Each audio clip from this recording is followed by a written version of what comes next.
Hey, is your make.com scenario stuck? Like it starts running but just freezes or never finishes?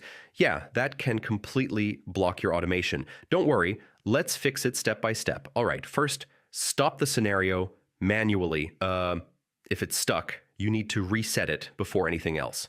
Next, find out where it's stuck. Yeah, look for the module that's not completing. Most of the time, it's waiting for a response from an app.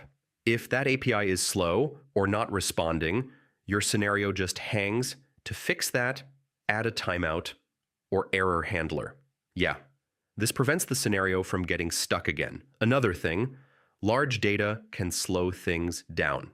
If you're processing too much data at once, it can freeze the scenario. Also, check your filters and conditions. If something doesn't match correctly, it can cause unexpected behavior.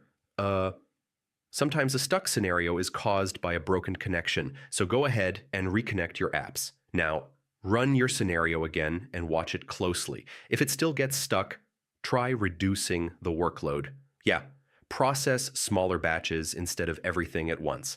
And yeah, that's it.